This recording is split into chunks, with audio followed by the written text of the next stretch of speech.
History made in Austin. 120th minute winner sends Austin FC into their first ever U.S. Open Cup final, stunning Minnesota United in dramatic fashion. And while the Verde are celebrating one MLS legend, Peter Vermes has reignited the debate about whether or not promotion and relegation would work here in the United States. We break it all down here this morning on Inside the Game.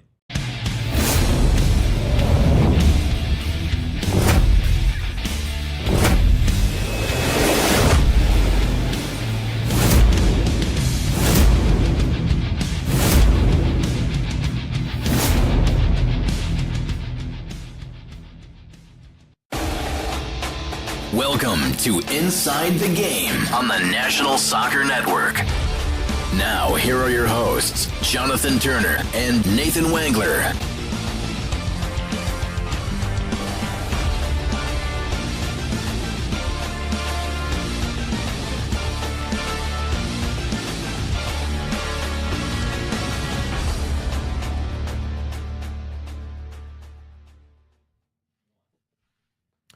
Welcome back to Inside the Game here on the National Soccer Network. I'm Jonathan Turner. Nate Wangler back in from out west, and our producer Ryan Glinsky joined us this morning on episode number 161. And first off, Nate, we did mention this yesterday on the show, and we did congratulate the Whitecaps, right, in regards to their championship. But man, congratulations to you as the Whitecaps made it come home with a championship here yesterday, right?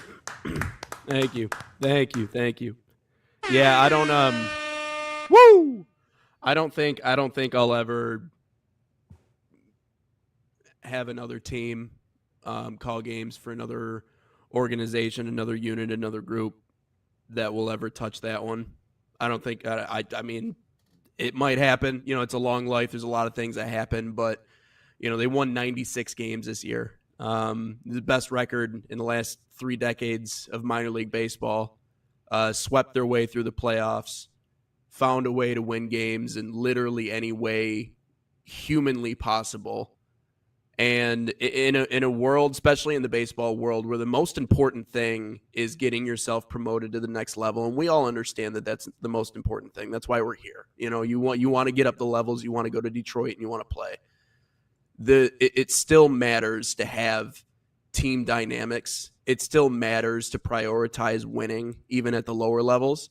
And I think if you were to ask me what's the one biggest change that we've seen in the Tigers since Avila left and Scott Harris came in, it's exactly that.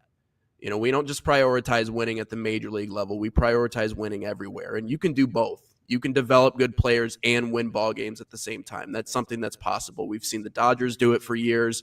We've seen all these the Astros. We've seen the Rays do it. But for whatever reason, we couldn't figure out a way to do that here. But now we're doing it. And it's because there is a shared vision. It's because winning is a priority. And, you know, we lost our top 100 prospects, 3 of them in the first half. They all got promoted. And yet they had a better second half record than what they did in the first half. Went on to win a championship with a group of, in a lot of ways, players who are who's of who knows, you know, but we were able to. Yeah, there was never a doubt in my mind that, honest with you boys, I didn't want to spend another night in Iowa anyways. I was good with one night and the staying next to the Quaker Oats factory there in Cedar Rapids, Iowa. I was good to get out of there after one night. I was fine, but there was a certain level of supreme confidence, and you know, you're lucky if you get one championship, one or 2 championships that you're a part of. You know, as team media. In a career. A lot of people never get that opportunity. So yeah, I lived it up, and I'm running at about 65% capacity right now, but you know, we're doing all right. We're living, we're doing our thing, but I'm going to miss it. But yeah, as long as I do this job, I don't know if I'm going to have any team that comes even relatively close to what that unit was in 25. So the Tigers are onto something. Scott Harris is onto something. So I know we're all Detroit guys here. So you gotta believe it. You gotta buy into it.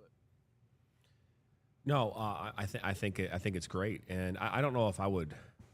I can probably understand your sentiment, right? Because you followed this team and you were part of it for the last 8 months, give or take, and so I'm hopeful that it's not the only one. But I can also understand it, right? But I mean, hey, it's a long life. Is you got to be part of something really special, and I think that's something that I think regardless of whether or not you're an equipment manager, you're a coach, you're an assistant, you are the ticket, person who's in charge of security. I mean, all the people who come into these environments, who are there every single night in and night out, they all feel that they're part of that, and that's. And when you get to see them in the show a few years down the line, there's no bigger pleasure than that. I mean, that's my favorite part about all this. I mean, you even look at the Tigers. I mean, hello. What is that? But it's someone getting a phone call. I think it has something to do with the TikTok Live, because every time it says like it couldn't connect or something, that thing goes off. I don't know how to mute it, but I think that's what it was, because it was lagging for a second, and that's what it did. That's weird. Anyways, yes. By the way, we are again. Our full broadcast is everywhere today, as it was yesterday. We're on TikTok Live, full broadcast. So what you're seeing on YouTube and on Roku and Facebook and Twitter is the same thing that you're able to watch on TikTok. So we're able to do that. It was something that we put a lot of time and effort into getting done. We finally got it done. Obviously, also available on Instagram as well. And so we have really kind of upped it along with where we are on Roku. So this has been really kind of the fun aspect of this. I will say this, though, about our current platform. We are going to be moving away from everything and be very, very strategic about that. So right now, we are everywhere. But in the future, I don't know if everywhere is where we are going to be. So just understand that from the standpoint of what we're trying to accomplish, because we want people to come to our Roku TV channel. We want them to come to our platforms, but at the same time, are we getting the viewership that we want in all the places, or is it we're spreading ourselves thin? So it's one of those questions we have to ask ourselves internally, but we'll continue to create great content regardless. We have a great show this morning lined up. All right, yesterday we talked about the U.S. Open Cup here the last two nights. Right, we saw what happened on Tuesday night. Well, with that matchup between the Philadelphia Union and Nashville. Nashville coming away with that victory in that game. They ended up winning 3-1 on Tuesday night. And then last night we saw Austin FC go into Minnesota and send them home in the 120th minute. We'll get into that here on the other side of our first break. We'll also dive into Peter Vermees. He had a chance to say something here during the North American Soccer Expo that made some news, and we'll dive into what he says about promotion relegation. And we'll also, Rochester Christian University yesterday, they had a game on our network. We'll dive into some of the highlights as well. So a good show coming up here this morning on number 161. So don't go anywhere. We'll be right back here on the National Soccer Network.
Flint City Bucks are Michigan's top soccer franchise with 4 national championships, 9 conference titles, and 15 Great Lakes Division titles. They have produced 107 players for Major League Soccer, and they focus on attracting top talent and shaping soccer's future. Michigan Bucks Academy joins NLS Next new competition tier starting in September of 2025. This offers elevated levels of play and flexibility for high school participation. The Academy will provide premier development, high-performance training, and exposure to scouts through regional tournaments and MLS Next events. For more information on tryouts, training programs, and key updates as we prepare for our first season in MLS Next new tier, visit MichiganBucksAcademy.com.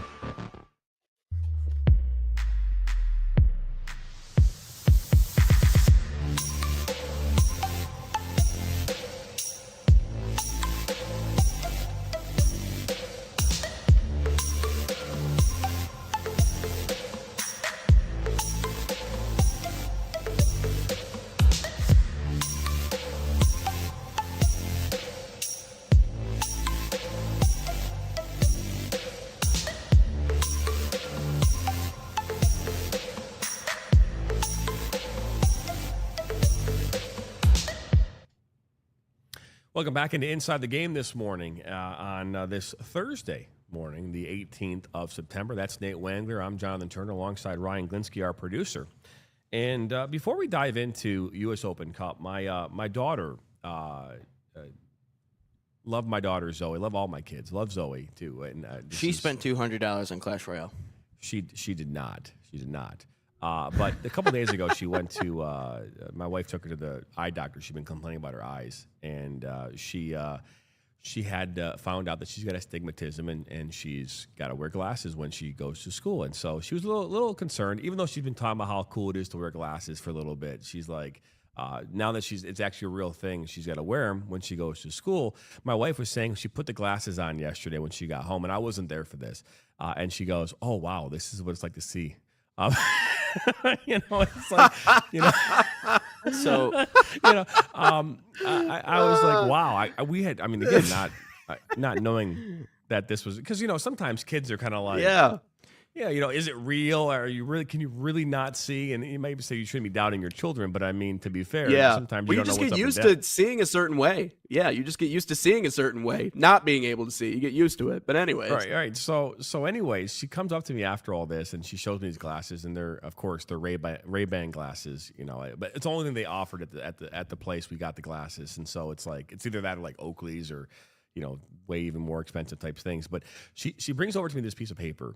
And she's like, Dad, can I have 5 minutes of your time? I go, baby girl, I got 7 minutes for you. So, it's just in joking fashion. And she starts talking about this is an American history class she's taking in school. And she's like, I was asked to rate ourselves based on how the Constitution was written. I'm okay, cool. So she starts going. She's like, okay, so for the preamble, D-. For this, like C-. For this, B-. And she gets down to like tranquility and safe and whatever, and she's like F-. I go, I don't think they even have F-'s, baby girl. it's just an F. Just an F. I don't think it goes any further than F. But That's just she's like, adding F-. insult to injury to throw the minus I know, on right? there. So everything that she's rating our country, and my daughter she's 12, be 13 in February. She's rating everything about the United States as below like a C. Wow. Now this is my daughter. She's 12 years old. And so I asked her, I go, why are you being so harsh? I go, I mean, obviously there are things that we're doing that maybe aren't the best, but I mean, why are we so harsh? And she's like, well, Dad, there's nothing I can say that's really good. And I go, wow. Now this is, again, my daughter's a pretty astute. You've all met my daughter. I mean, she's a smart kid, and so it's one of those things where I'm like, man, it kind of hit me a little bit. I'm like, geez, that's what my 12-year-old daughter thinks of America. Yeah. And so I just, I had to say, like, that from a parent standpoint, I wanted to kind of pick her brain a little bit to the why, because my daughter sees things, and like we do, right? We go on social media, we go on TikTok, we see these videos, we see things that are happening around us, and a lot of times it's not good stuff, right? A lot of times it's the bad stuff that we tend up seeing, right? Hits us, and I go, but I look at her, I go, baby girl, I'm like, Zoe, I'm like, take out the world for a second, and just your world, your small world, which is your school, your classmates, your home, your friends. I go, is there anything within that world that are any of the things that you're describing? She's like, no, Dad. I go, well, yeah, that is what the Constitution was for. Like that, right? If we think about the United States, right? Yes, it's a massive place, but if you think about it from the perspective of your neighborhood, your world, a lot of these things don't impact you. They impact other people in their world. And it absolutely has an impact, and we should be thinking about that. But I'm looking at it from your perspective, and I was trying to just pick her brain about that a little bit. And I'm not saying that we don't think about the other world. I'm just saying, but from your world, your small world, is it those things? And she's like, no, it's not. If we all, start to ask ourselves those questions, maybe we wouldn't be giving America the F that my daughter, F- that my daughter is giving it. So, but because we're talking about the U.S. Open Cup this morning, right? And transition into that now, and we talk about the excitement that's happening in the Lamar Hunt U.S. Open Cup. this game taking place last night in Minnesota, and Minnesota was the home team. And, we took some heat here. We took some heat. Well, specifically Ryan, because I had nothing to do with it. But Ryan took some heat because when we were doing our weekly recap on the MLS here on Monday, right? First off, I don't know if he's clapping I'm happy. I'm happy. He's happy. The fan base lost. Oh, I can go back to myself. Minnesota, what happened? I made a video specifically for you. You got mad at me, and then you lose. And we both picked you to win. Yeah, I think it's and important. I picked you. We picked you to win. What happened? Yeah, that's why Minnesota hasn't won anything in like 70 years. All right? That's why. 'Cause you can't win when it matters most. There will be a video about this later today. Get him. Ryan is getting in it, man. I love it. I have never cared for the state of Minnesota until the fan base got mad at me. All right? Never once did I care. Don't care about the Twins. The Vikings, well, the Lions own you. The Wild, I don't even watch hockey. And they don't have basketball. Oh, the Timberwolves. I do like Anthony Edwards. I will say that. I do like Anthony Edwards. I think he's a baller. And Minnesota University sucks. All right? Not once did I care about you guys. Now I do. And you lost. At home. Did they lose at home? No, I don't know. I don't think they lost at home. They lost at home. They lost at home. And you're not going to win the MLS Cup either. So this is why your city doesn't win anything. This was a home game. Wow. Oh, and a home game? Yeah, it was a home game. And you lost at home? And you outshot them? And you couldn't score? And you were mad at me that I said that the San Diego outplayed you. You got mad at that too, but you outshot them. Austin here. Interesting. I can't wait for this video. Continue, guys. I need to rant. You missed a lot, Nate. No, I'm picking up on that now. No, they got a few good things. They got cool hairdos in high school hockey. High school hockey is really good in Minnesota. But yeah, outside of that, yeah, I mean, what does Minnesota have? They It's like really make cold syrup there in out the there or winter. something. It is cold. It's very cold. It is I'll give you that. unbelievably cold there in the winter. I've been in Minnesota now twice in Yeah. my life, and I have nothing but great things to say about the state of Minnesota, except for how cold it gets in the winter. I think you guys need to figure that out. But aside from that, I don't know if I clearly Ryan struck a nerve with Ryan, but again. Hey, you know what? When you are gonna put yourself out there, it's like you can't go out there and do the guaranteed. Okay, you can't do that. If anyone remembers the guaranteed, Rasheed Wallace would go out there and guarantee victories. And when you do that, what happens when you lose? You get egg in your face. And so I think that's what Ryan. Now I don't think the fan base was like, we're going to guarantee a win, but I'm fairly certain that with the sentiment that they were going down was like, hey, you're not giving us enough credit for who we are. Absolutely last night they have egg on their face from that victory. So If we have time for mailbag, I'll read a couple comments. boom. So Den, Grumpy Old Men was filmed in Minnesota, by the way. I didn't know that. Did anyone else know that, by the way? Is Den Nope. Den hopping in the comments Grumpy on Old TikTok? Men. So I did not know it was filmed there. It makes sense though, because clearly they are grumpy there in Minnesota. But with that being said, so let's talk about this game a little bit. The final score was 2-1 here in favor of Austin. It did go to extra time. So based on my prediction of it happening and going into extra time, that part was true. The rest didn't matter. So here's what happened. So Austin scored. Osman Bukhari scored in the 45th in stoppage time. Minnesota, Joaquin Pereira in the 68th. And then Austin scored in the 120th. CJ Fadri scored that goal. This final matchup will take place here between between Nashville and Austin here on October 1st in Austin at Q2 Stadium. Why are you laughing so hard? So, Mech Jack yesterday that was in the chat Yes. talking about us all the time? So he just commented 4 minutes ago and said, well, last night was a real bummer. Yes, it was, Mech Jack. Yes, it was. And you're one of the people that were like, you know what? We play a simple brand. You don't watch us play. I watch your videos and laugh because you don't watch us play. Yeah, good. That's why I don't watch you play, because I don't watch losers. Ooh. Wow. All right. Wow. Yeah. All right. No more Minnesota United talk for me. Let's get the show on the road. My man The show's woke already on up the and road, chose my guy. violence today. Ryan woke up and chose violence. I think again, man. Ryan feels like a personal attack here was done on him in regards to Minnesota. It all feel like we started need with to the just let MLS him- recap video, and I didn't include them because there was other storylines that were way cooler. And then I was like, you know what? Let's give them some love. And then they were like, yada, yada, yada. Mech Jack in the TikTok live chat. He should have gotten a red card and not been on the field to score. I mean, I didn't watch the game, so that's why I don't watch you guys. You guys lose. So, yeah. They are I currently, watched- they're currently fourth in like the You know MLS. what I watch? You know what I watch? You know what I watch? The West Michigan Whitecaps, because they win Hell championships. yeah. That's Hell why. yeah. Yeah. Hell yeah. You know what? And I'll do you one better. When you guarantee a win, sometimes it works out. All right. Hey, Joe Namath. All right. Do we know that story? You don't know that. There's no way you know that story, Ryan. Joe Namath, In the Super Bowl? Jets, Super Bowl. Do you know it? Yes. Super Bowl II? Respect, dude. Respect. the Jets, yeah. Yeah. I know Super ball. Bowl I. I don't know. It's I something was- like I that. know, I think yeah. so. No, you're the man. That's Yeah. hey, that's impressive. And none of our players knew that story. But one of our guys, when we were warming up for the game for the Caps, goes, "Tonight's the last night of the season." He told the media that. He's like, "Yeah, tonight's the last night." I'm like, "Oh, okay, all right." He was right.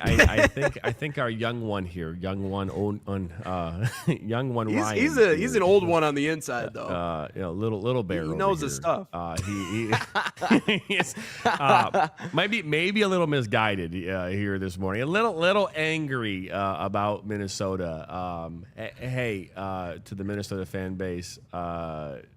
I stand You're with playing Ryan. peacekeeper right now. There's actually so many comments know. we can get into. But I think that I think that like anything else, I think here's the thing, right? And the cool thing about social media is we can have these back and forths. There's no ill will there. I think we just have some fun.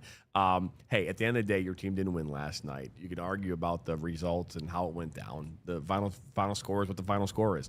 And you had a chance to make some history, and you fell short. And so clearly you struck a chord with Ryan and a nerve But hey, the U.S. Open Cup final will take place October the 1st and that's at Q2 Stadium in Austin. It'll be between Nashville and Austin FC.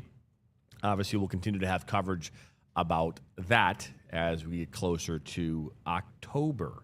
But keep your comments coming. Love them. The more comments, the better, and that allows us to have some fun and chuckle here on the air every single day. Yeah, let me just add one more thing. Mech Jack in the chat as well says we are still chasing 2 trophies. It's true. When has Minnesota won something? My guy. I don't know when. I mean, my I don't know when. Maybe again, we talk about this a lot though on this show. We talk yeah. about the U.S. Open Cup a lot and how you don't put necessarily your best team out there. I don't know whether I'm or talking not. about I'm talking about the state. He's What, talking has about the Minnesota state of ever won? Minnesota, I think. Well, didn't like half of I mean, the they men's got US good hockey college team in hockey, 1980 man. come from Minnesota? They got good college. I mean, that's probably the Yeah, best. Minnesota state in the hockey has been union for fantastic. hockey. I'm just saying. Now the Wild are not good. The Wild have been No. bad for a while, but they do produce a lot of hockey Hey, players. We'll Mighty say that. Ducks. Okay, they won. Hold on. The Mighty Ducks won. All right, I'm going to say that The right Flying now. V. They won. All right, they won not only in the international games against who'd they play against? Iceland. All right, they think also so. won against Coach Bombay. What was the other team that they had? What was the name of that team in there? The first movie. Gosh, what's the name of that team? I'm drawing a blank on it. Someone's got to Google it. What do I but- need to search up? Mighty Ducks won, like the first Mighty Ducks. Who'd they play in the finals? I forgot what they called themselves. I bet you Mick Jack knows. So, sorry, Mech Jack. My apologies. Your WNBA team won a championship in 2017. Your Hey. USLW Minnesota Aurora Aurora. FC won a title Aurora. last year. And No, Minnesota Aurora has never won it. that's what ChatGPT says. Minnesota Aurora has never won the USLW championship. Minnesota Aurora has Would won you their look at league, that? and they've gone all the way to a final, but they have never won it. Gotcha. I don't watch the WNBA. So It's USLW. We covered the national finals. They actually made their way to a semifinal this year, where they lost to the eventual winners in Utah, and so. hey, shout out Mech Jack though. Yeah. He sent like 10 chats today. Shout out Mech Jack. Aurora is fantastic. Great organization. I mean, they've only been around for like 3 years, so they've done a fantastic job. And in all 3 years, they've been in the hunt to win. I mean, we watched them play and again, we were part of those productions this summer, so it was really cool. They played. Shout out to them. Shout out to Aurora and the Lynx. Shout out to them. Yeah, the women in Minnesota crush. Have you heard of Frost? Like Jack Frost, like the movie? I don't know. Question, real quick though. Did we figure out who they played? Oh, the Mighty Duck. Who did the Mighty Ducks beat Wasn't in the that first like- in the first Beat. first movie? in the I'm just drawing a blank on the movie? yeah, it's like The Hawks? yes, the Hawks. There it is, the Hawks. Okay, beat the Hawks. They beat Iceland, and then they beat the varsity team in the third one. A question from Den in the TikTok chat says, "What do you lads know about DeMarcus Beasley's Fort Wayne FC? Do you guys know anything about that?" Yeah, I mean they We first know a off, little they bit about played- Fort Wayne. Yeah, Fort Wayne beat Midwest yeah. United in the USL League Two conference semifinals. Right here, we actually covered that game on the platform, and then they ended up losing to Flint in that final before they went on to a semifinal. So they're Their very fan base good. was cool though. Huh? They had like their fan base was cool though. They had that They like, had that watch really cool, party at really cool the fan bar base. in They had Fort a Wayne. great bar and grill. I forget down in where Fort the Wayne. yeah that was really cool. So And let's grab a Mech- bunch. Jack said in the TikTok chat, "No, the professional women's hockey team, back-to-back champions. That is the Frost. So they're very good at hockey." Okay. But if you're finding Yeah. if you're seeing a trend within Minnesota of things that are related to the cold, Yes. frost, Yes. right? Ice. And their women's teams are great. Maybe if you've maybe named your teams more on the warmer side, they wouldn't hit cold streaks that would end in losses. And, maybe go warmer. Maybe maybe this call themselves I don't think the they can Minnesota help thaw. that. Like the Minnesota thaw. The Minnesota Heat. Minnesota Tropics. Yes. It's like the Flint Tropics. Yes, that's a Jackie great. Moon. There we That's a go. great idea. Minnesota Tropics. That's a great idea. Hey, the U.S. Open Cup. We're on to the finals now. They should have a third. You think they should have like a third place game in these things? You maybe do like a third placer and then have Minnesota go against Philadelphia and go watch that loss. Just all kidding aside. Hey, when we come back here, we're going to dive into Peter Vermees' comments. Hey, a former MLS coach and player. He is still. We're still talking about pro relegation in this country. I'm sick and tired of it, but we're going to keep doing it anyways. Why not, right? You're watching episode number 161 here on this Thursday morning. Experience the thrill of the game like never before with NSN's Game Rewind. Dive into full match commentaries enhanced with cutting-edge dynamic graphics, letting you relive the highs and lows of your favorite matches in astonishing detail. Whether it's a championship win or a legendary play, NSN Game Rewind bridges the past and future with a broadcast experience designed to captivate. Call 586-304-4405 and start watching today.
Welcome back here into Inside the Game on this Thursday morning. Jonathan Turner alongside Nate Wengler, Ryan Glinsky. Yes, we are not bitter about Minnesota losing last night. Ryan might be. I am very optimistic about this. I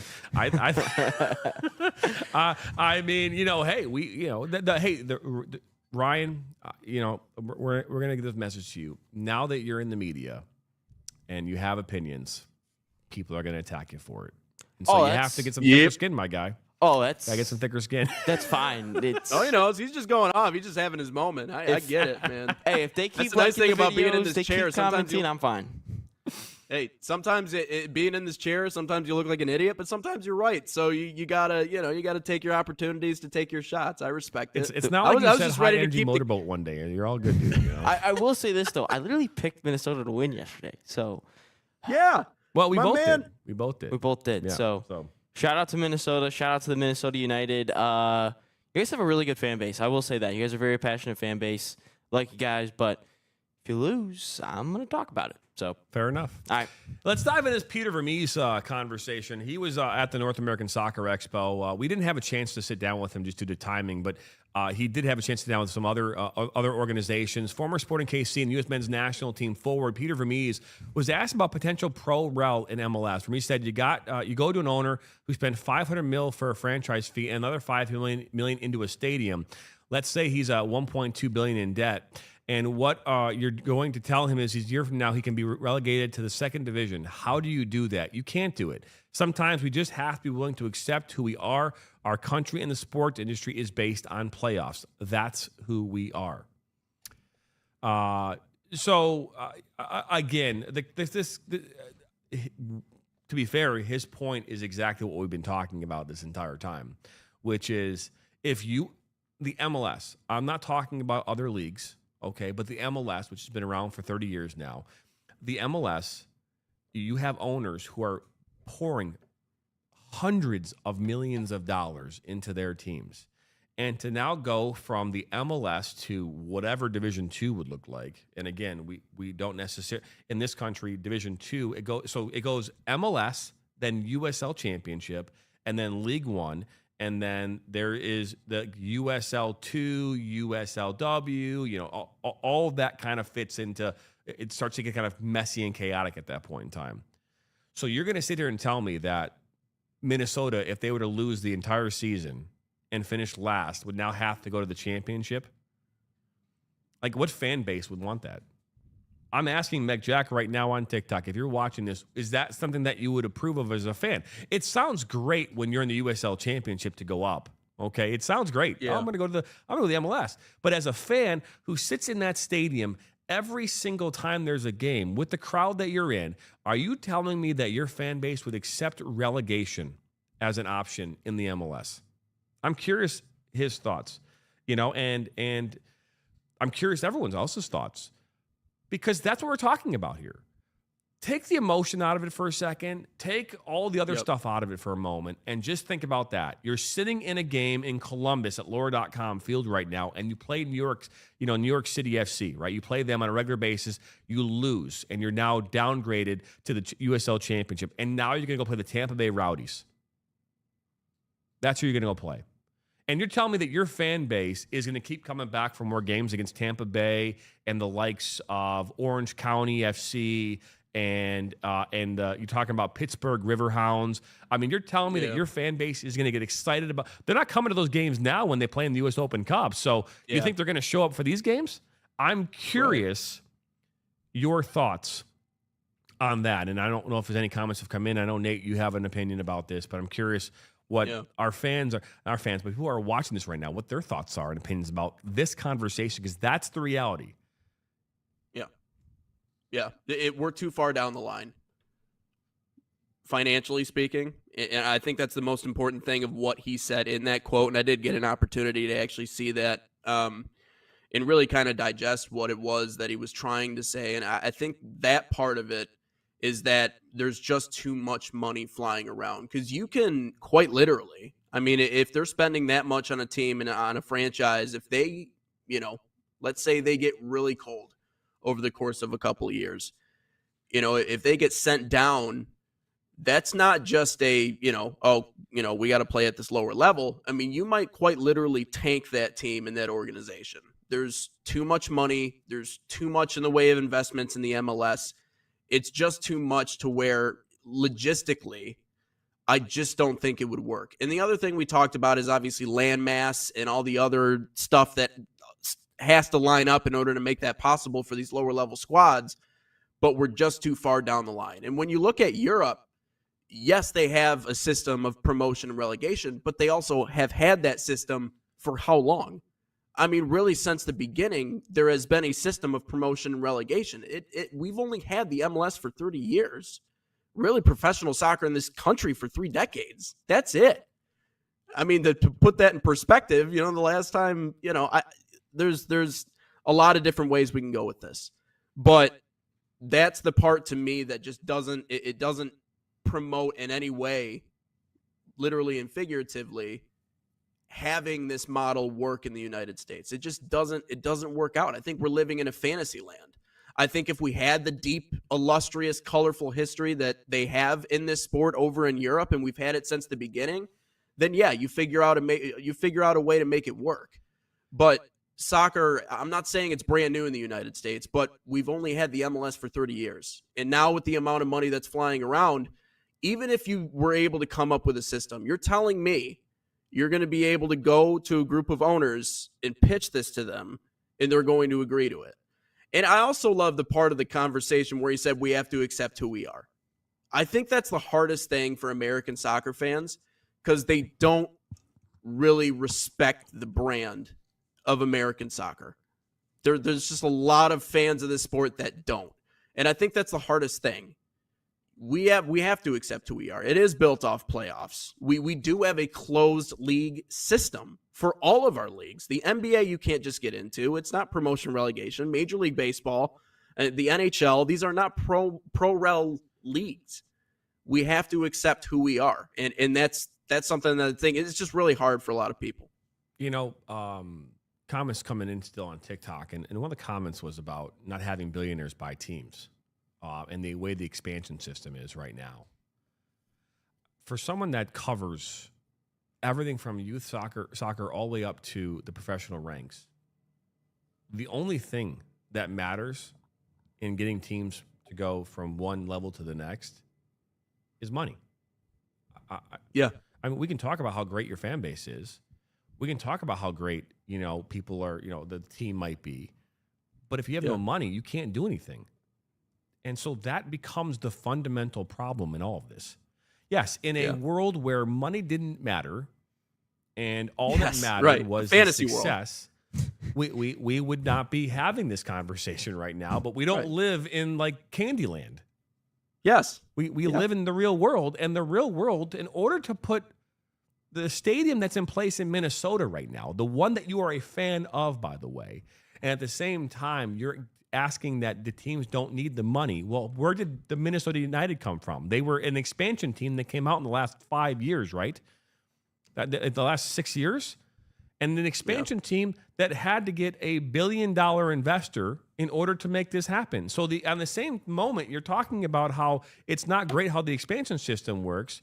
You're a recipient of the expansion process.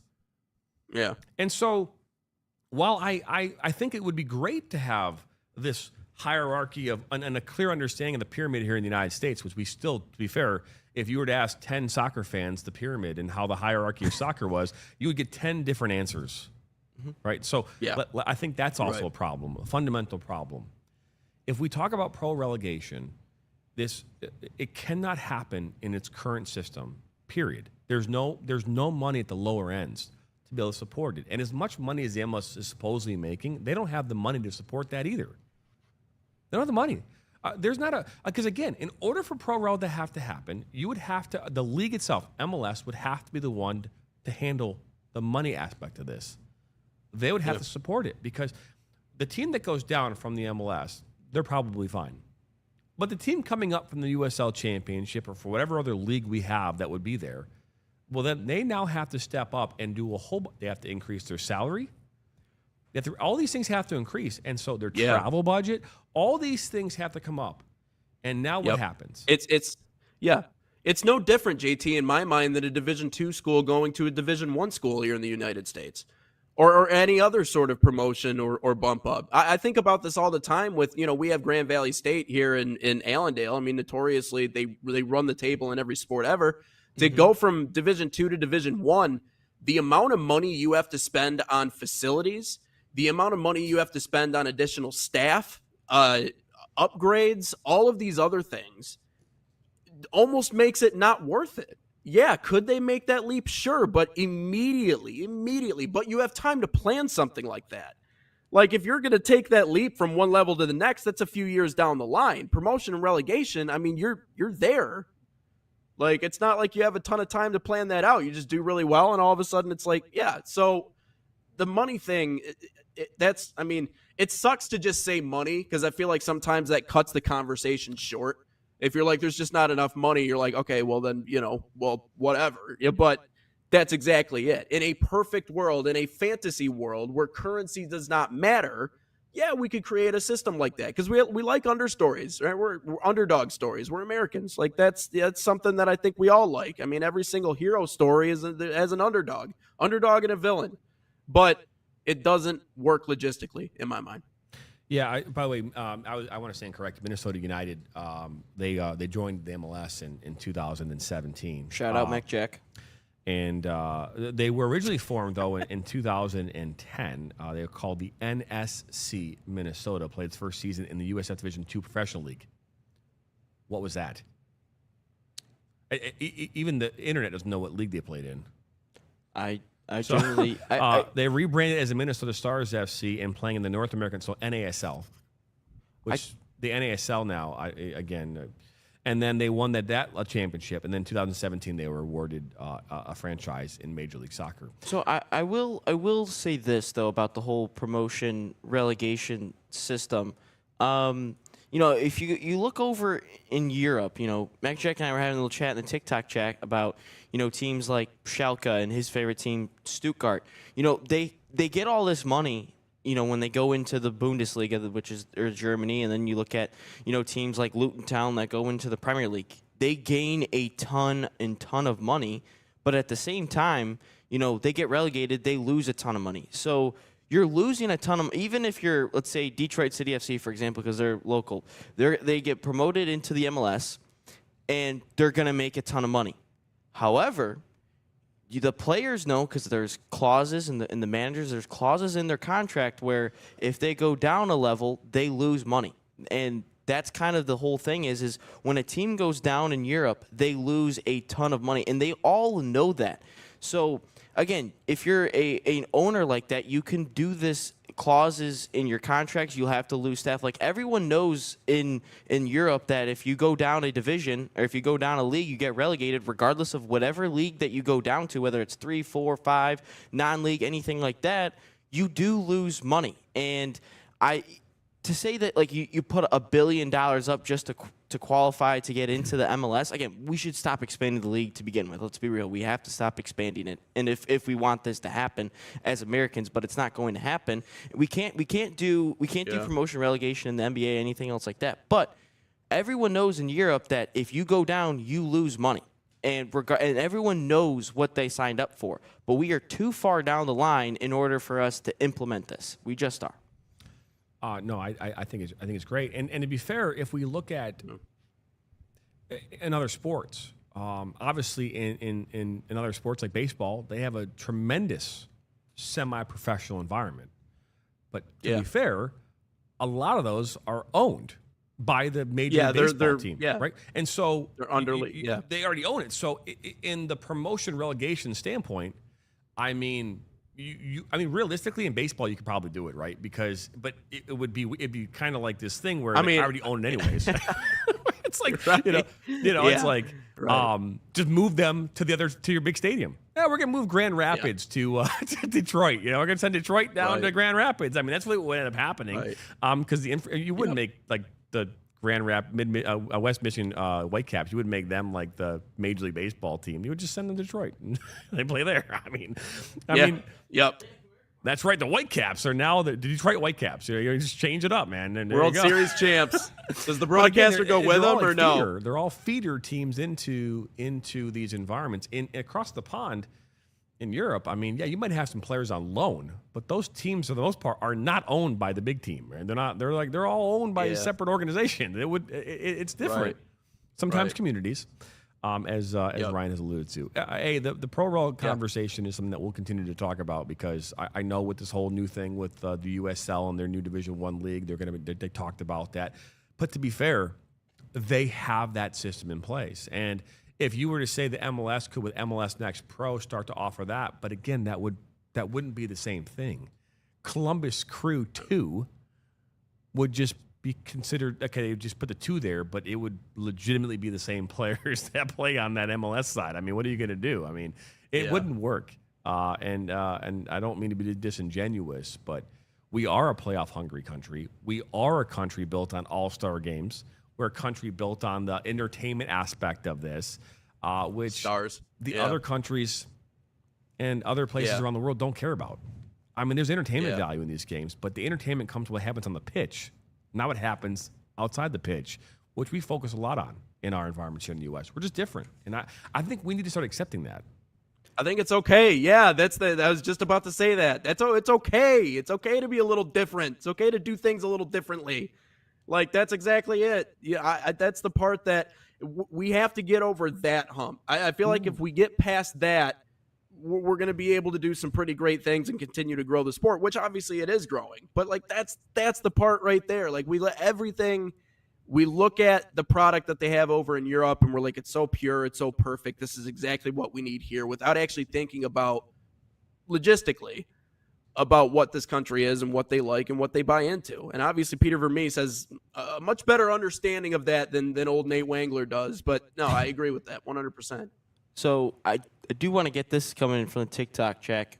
From MechJack. He says, so again, when he said D1, I immediately think of collegiate athletics here, but he's saying the Tier 1, Division 1 in American soccer should be 18 teams. Division 2 should be 2 18-team leagues, so an East and West Conference that are Division 2. And then Division 3 is 4 leagues of 18 teams. He says lots of room for teams, solves travel problems. And then he goes on to mention that the EFL, the English Football League, does have promotion playoffs. You can have your playoffs that way. He does have a good point in that because the promotion playoffs and then the championship, that's why they called the EFL championship final the most expensive game in football because that gets you into the Premier League if you win it. Yeah, and okay. You would have to go to every team. First off, again, we still don't know what Division 2 is in this country. So explain to me who's in Division 2. Detroit City FC. Okay, and so I mean, that league USL already championship. has 28 teams. I think the championship has 28 teams. I could be wrong. USL too, or think USL about- Championship. I believe they have 28 teams. Again, I could be wrong. Maybe it's 30. They have at least 14. Yeah, in each, and growing each too. conference. Yeah. So okay, so we're saying that's Division 2. So then Division 3 is League 1. Yeah. Where does MLS Next Pro fit into there? Are they considered the same as USL Championship? I wouldn't put them there, not yet. So I think that they're still considered Division 2. Right. So I 24. They have 24 teams. So there's 24 teams. So 6 teams from that league would have to disappear. You'd have to have 8 teams from the MLS go down. So you got 8 and 6. So they would. On paper, it's a good idea, but yeah. MechJack is saying MLS Pro would be the second division. Oh. So USL Championship wouldn't even be in the second division. USL Championship is Division 2 because he said 2 separate leagues or two East and a West, and he's saying Championship and that USL Championship and Next Pro are the same. Yeah, I guess. Hey guys, when Grand Rapids gets a team, they're going to get promoted to the MLS, and I'm going to call it MLS games. You guys can come. Shout out! Come on down, hang out. Hey, just saying, it's happening. We're going to take a break. We come back. We're going to dive. We have some highlights from yesterday's Rochester Christian game, and then we'll get question of the day. So don't go anywhere. You're watching Inside the Game here on the National Soccer Network. Are you ready to create unforgettable moments for your audience? NSN offers professional live streaming and full broadcast services tailored to your needs. From high-quality production to exceptional coverage, we ensure your game or event becomes a spectacle to remember. Book your next game with us today. Call 586-304-4405 to schedule your broadcast and let NSN bring the action to life like never before.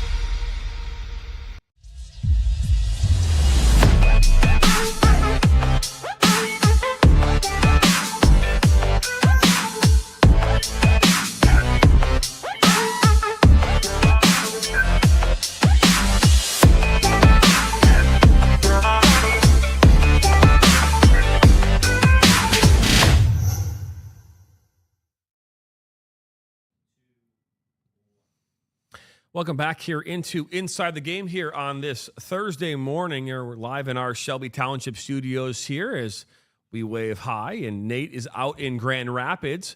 And another shot there. We've got obviously many different angles that we could provide to you at any given time. There you go. But there's my big old head.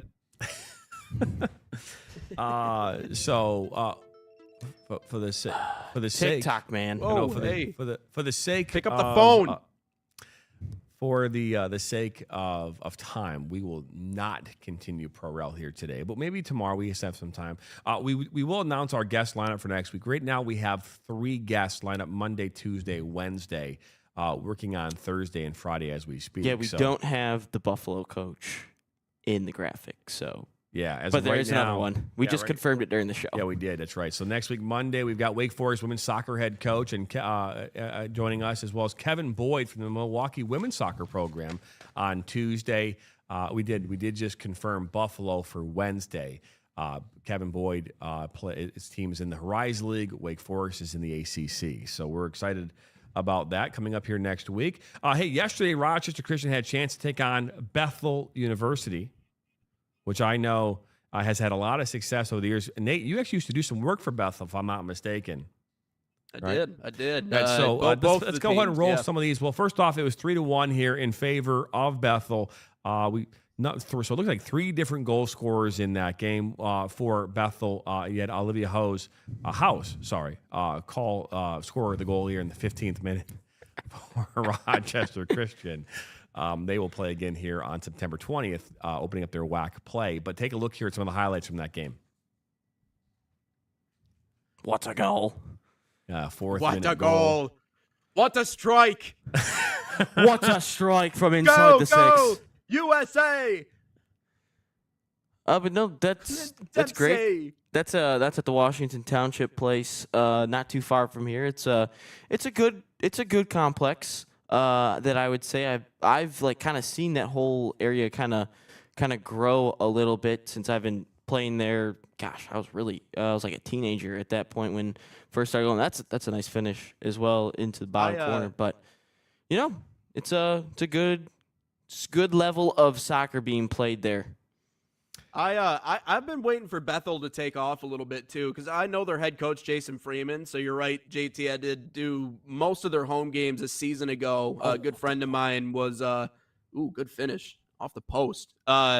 But was the SID there for a little bit. So I ended up going down and doing a lot of their games, and they've been sputtering a little bit. When you get into conference play and the crossroads, I mean, in the NAIA, when you talk about soccer, like they're up there in terms of one of the best conferences. And they've won national championships, but not in the NAIA, in the NCCAA. So it's the National Christian Collegiate Athletic Association. So Bethel's in this weird spot because they're small enough to qualify for those playoffs, which if you want to look at it that way, that's kind of like the NIT of the NAIA in terms of tournaments. So they can do that one, but then there's also the NAIA. But then again, you get into conference play and you have to deal with some some doozies, including Indiana Wesleyan. Which you talk about a school with money, they're not struggling for that, and they're always good. So, but yeah, it's cool to see the start they're off to. I haven't gotten the chance to call any of their games this year, but I mean, they returned everybody basically from a season ago, every person. So yeah, they're 6-0-1, they did well. And they are rolling here in the early going. Rochester Christian currently is 4-3 through their first. Again, they open up WAC play this Saturday. Out at Michigan Stars Sports Complex, where we will have that game along with the men's game as well coming up here on Saturday. Hey, what is our question of the day?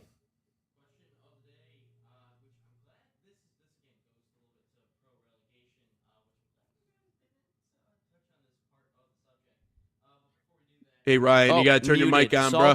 Again, this happened again yesterday. The producer audio person muting his mic. That's just not a good look. But Salt Athletic, an official sponsor of us here at NSN.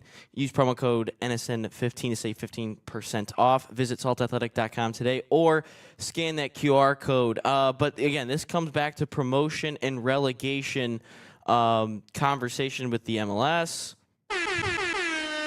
If promotion and relegation came to the MLS, would old European players like Heung-min Son, Thomas Mueller, Frank Lampard, all those guys, would they still want to come over here in the twilights of their career? I'll take this one first. Yes. I don't think that these players come here for the MLS. I think they come here because they want to be in America. And so I think they want to be involved here. I think when they saw what happened with Beckham and what he did and even the success he had in the field, but more importantly, what he's been able to do as far as being here in the United States, I think these players would much rather come here. They use soccer as the vehicle to get here, and it allows them to start a family and have family here in the United States. Yeah, and their price tag is high. And they realize their price tag is high. And when you're going into the final years of your career where you realize, hey, I'm on the downswing now, maybe I can't quite hang in the top leagues the way that I used to. Yeah, you get everything that comes with living in the United States. And we talked about when Messi came over from Argentina, all those different things when he got here to the U.S., realizing just how different things were in this country. That's to your point, JT, that's why they want to come over, but they also realize again that with their price tag being as high and with how hungry the MLS is to get superstars, to build the brand, build the league, they're going to get a comfortable contract to go with all that too, right? So you get to be competitive, you still get to play, and you get that much money. And my guess is that, a good portion, if not all that, is guaranteed money. So, even if you get sent down, like the organization owes you that dollar amount. It's not like they can just be like, oh, well, we got, sent down, now we can't pay you. Like, that's not really how the contracts work. So, yeah, a lot of money to be had living in the United States, having a family here. I think all those things make it a league that they want to be a part of. Also, there's a good chance if they're brought over here or someone gets them, probably the team they're on is not going to be sent down. My guess is some of the better franchises are going to be the ones that end up not hogging, but probably being first in line to get these stars, like an LAFC, like a Miami. That's, market size still matters in Major League Soccer. So all that to be said, they're still going to want to come here. By the way, hopefully in droves. Mech Jack, by the way, had a great comment. He goes, this is his answer to this question. Who cares is my answer. Being a retirement league doesn't look good. It's a good point. It's a fair point. I'll also add this. I've heard I'm just saying why they would. I'm not saying it's a top league over here. Come on now. But anyways, go ahead. I'll also add is I know a couple of players have said, I believe Frank Lampard has mentioned it. You look at, if you're in America, you're competing with the likes of the NBA, NHL, MLB, football, college football, and college basketball is another one. And they've mentioned that since, the MLS is not looked at as the best league and not the big sport in soccer here in America, is they like going out in public and no one really recognizing them. They like going to grocery stores and shopping And yeah, I know Messi's a little bit different, but you're going to a grocery store, you're going to a Dollar General for crying out loud, and no one knows who you are, but you're this big soccer player. And if you kind of look at the scale of the athlete as well, you look at the NFL guys, you look at NBA guys, they're 6'5" plus. You can kind of tell who a true professional athlete is here in America. Soccer players are typically a little bit smaller. They're not as big, muscular-wise, unless you're acting Hockey defend players, well. you can never tell they're hockey players. Exactly. They just look like And someone's dad most of the time. they could be Frank Lampard could come to your front door and deliver you DoorDash or pizza, and you would have no idea. Thanks, man. Know what? Like, hey, Have a good night. But if Jared Goff or Aiden Hutchinson come up to you and to give you a pizza, you're like, oh my God, that's Jared Goff and Aiden Hutchinson. Like, that. So that's another factor that they like. So to John's point, I agree with you about the fact that they like being here in America. And you also build up your brand. There's a lot more brand deals and publicity, yourself that you can do and make more money as well. But I think the big part is not knowing. Like, if Lampard goes to Grand Rapids, Michigan, and, kind of like walks around into your grocery stores or restaurants, no one's going to know who he is. I would pull a Buddy the Elf, man. I'd be freaking out. Oh, my God. I would argue that 80% of an NFL roster, people don't know who they are. Maybe 85%. Oh, that's a good point. I would say even like go to. I mean, obviously you mentioned hockey players because again they're always wearing their equipment. But I think that outside of Jared Goff, Aiden Hutchinson, Amon St. Brown, J-Mo, maybe Branch. He's talking about superstars. Yeah, though. I think the superstar I mean, that's the aspect. difference. but think they're absolutely. superstars overseas. Yeah, Yes, that's they exactly are. it. But Yeah. again, if my question would then would be the ninth player on the roster for Man City. Would that he walks to the grocery store? Do they know who he is? McJack goes, I saw Ovi in a Starbucks and I got shy. Hey, Ovi's one of the greatest. Ovi's, I mean, yeah, he's Ever. a goat. So yeah, I mean, I did would he be break shy as well. Gretzky's record? He does Didn't he have break the it? most goals. Yeah. Okay. All right. Yeah. Yeah. And Exactly. Most goals John, ever. to your point, there's a Lion that is way down the depth chart. His name is Duran Gilbert. And he was remember you said you've been to Island Grill, right, in Macomb? Yes, I have. Yes, I have. I saw Duran Gilbert, a Detroit Lions football player, at a restaurant, and I was the only one in the place who I'm like, oh my gosh, that's Duran Gilbert. He's an NFL guy. But no one knew who he was. So to your point, John, you were right on that. I remember one time I walked into a suite level. Oh, whoops. No, I was going to say, go ahead, Nate. Walked into a suite level once. So there was a Clemens that used to play for the Whitecaps. His name was Cody Clemens, son of Roger Clemens, the Rocket. Used to be a Tiger. Yeah. Yes. Now he's with the Phils. I believe he's still with the Phils. But walked into a suite level once. There's a big old dude standing by the window watching the game. I thought he was a scout at first. You a scout?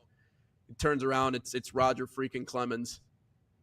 God, that was crazy. So I watched a whole half inning of baseball with just Roger Clemens and I in a suite level watching Cody play. So it's weird. It's weird when that happens. But they didn't want anybody to know because they didn't want people to mob him. But, that's just another example of a superstar that would probably get swarmed if people knew he was around. And he did. We've talked about this too when it comes to the MLS, right? There's a serious identity and marketing, branding, shortfall within the MLS because, and again, we probably say that more here because we don't have an MLS team. So I would argue that maybe in Minnesota they probably have a great marketing of their players and who's on their team. But here we don't see anything related to the MLS. So from a marketing standpoint, I don't know if tomorrow I never turned my TV on and I wasn't part of this network, would I even know the MLS even existed? You know what I mean? Like I don't know because I don't see the MLS in my face all the time. But what I do see is college football, NFL. I don't see Major League Baseball. I barely see Major League Baseball too, right? So I barely see the NHL. The only things I'm ever seeing in my face all the time is the NFL, college football. I would actually say that college basketball might be a slightly higher marketing because of March Madness than the NBA. I would argue that from a marketing standpoint, I think they pump more into the world around NBA college has their basketball these days than they do superstars. college and the NBA. I'm just NBA I has think their to the superstars. average person. I'm just saying, but Might be it a preference close. thing, I don't man. know. I mean, Two, I I'll just say, don't see it. I'm saying I see all these things. I don't see those. I'll say this about basketball here. I think the NBA is Adam Silver is looking at it like the way soccer is. I feel like Adam Silver in the NBA is going more towards the world than it is America. Like, you see how many, how the NBA, basketball is the second most popular sport, I believe, in the world behind soccer. That's because, that's why when people, gravitate to whatever team LeBron is, like people like Cleveland, Miami, and LA have mentioned how much more money is pumped into the city because of jersey sales and people just wanting to come to see LeBron. Hotels, restaurants, like there's so many extra things just to see LeBron. That's a real thing. And I think college basketball, I think you do have a point with this. I know the NBA makes so much money, but I think they appeal too much to the world than here in America. College basketball, everyone talks about how that Thursday and Friday of the first two rounds, everyone is so dialed in and tuned into it because of how there's like 32 games in the first 2 games or first 2 days. So I think you got a point on that. I think you got a point that the college basketball March Madness, I think it is a little bit more towards the NBA. However, the college basketball regular season is not. But when it comes to March Madness, that is one of the biggest things in the sports, the American sports calendar. And I would even argue that if you talk about it from the standpoint of the NBA playoffs, does the NBA playoffs supersede that of of March Madness? No. And so but again, you're talking a lot. So a lot of, but then look at the national championship, right? The last game, right, of March Madness. Is that game going to get more views than that of the NBA Finals? Again, it's one and done. I mean, but is that game going to get more views? I've never looked into it, but I would imagine it's probably that singular game probably beats out any NBA final game. Like you may combine them all and get there, but I think the singular game versus singular, like a game 7 of the NBA Finals and that one game, my guess is still that college game does way more views. Well, it all depends, right? Because it is a star-driven league in the National Basketball Association. So you need your stars to be in good spots, right? That's why we talk all the time about, preferential treatment from referees and this, that, and the other thing. So Ryan got a when stat, your by the way. superstars, he got a stat? Ryan got a stat. Oh, boy. Oh, I don't doubt that it's bigger. I'm just curious. What's your stat, Ryan? Ryan?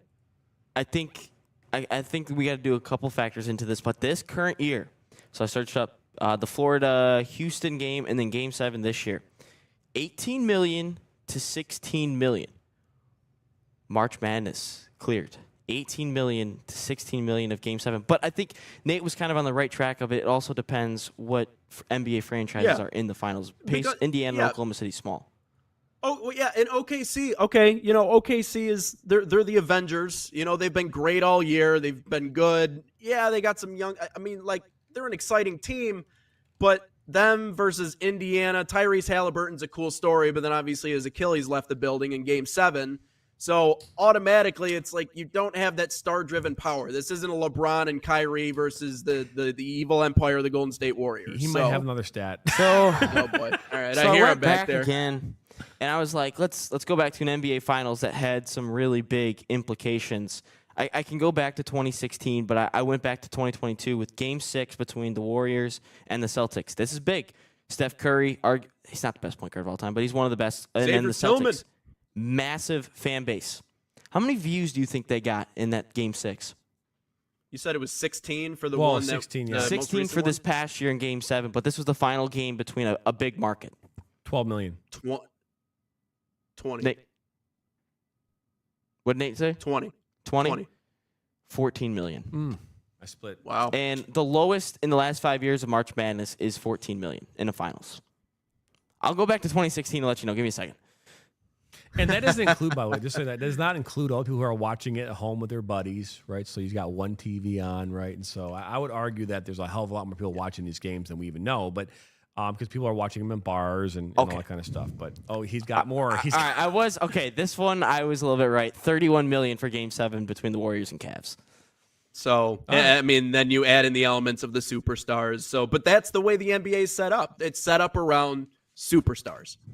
All of it and starts with it. I think there's something to be said too, right? Because we talk about this all the time. There's a lot of us, and I would probably argue that between 40 and 60% of the American fan wants to see an underdog win. I think somewhere between that number, if you're telling me that who's playing today, if you're okay, it's I don't know, pick a team from this past year, like Oak University versus Kentucky, right? I think the fan base of Kentucky wants Kentucky to win, but if you're putting those two teams up on primetime TV, I would argue that between 40 and 60% of the viewer wants to see the underdog win. I think that's kind of the world we live in today. Is you want to see that team who might not have a chance go out there and win that game. So maybe I'm giving that a little bit of a higher percentage than I should be, but I feel like that 40 to 60% is a pretty place to be. I think people like just seeing crazy stuff and crazy endings. I mean, whoever wins, they're just picking teams based off colors. But by the way, we have Mike Jack goes, I don't care about underdogs when my team is out. I check out. That's fair. That's a good point. Well, that Oakland game got 6 million views, by the way. Yeah, no joke. It's impressive. Don't doubt it. Impressive. Don't doubt it. Hey, we are over by a substantial amount this morning, by 10 minutes. But we had a great conversation. We were actually really doing well. We were on time. We came in with our question of the day at 9:55, and then somehow this whole conversation, which was led by our question of the day, let us go over. So great show, though. We'll blame Ryan for that, though. That's fine. I'm just. I'll take the blame. Meg Jack says he checked out as soon as we started talking about anything beside pro rel. He said I can talk pro rel all day long. So in that, talk a little hoops. Yeah, little hoops. We'll have to dive into some other things. Hey, that wraps up our show here this morning on Thursday. We'll be back here tomorrow morning for episode number 162. Again, we've got a great lineup of guests. We'll talk about that here tomorrow. We'll dive into the MLS weekend ahead. We'll look into what's going on this weekend with all of that and more. So don't go anywhere. You can watch us on all all watching platforms, really. I mean, YouTube, Facebook, Twitter, TikTok, Instagram, and our Roku TV channel as well. So if you haven't downloaded us on Roku, you can absolutely do that by going to Roku, download the NSN app, and you can watch us right there on your TV every single day as we have new shows Monday through Friday and all of our games absolutely here on the weekends. That'll wrap it up here on this Thursday morning. That's Nate Wengler, Ryan Glinsky, our producer. I'm Jonathan Turner. We'll be back here tomorrow morning for number 162 right here on the National Soccer Network.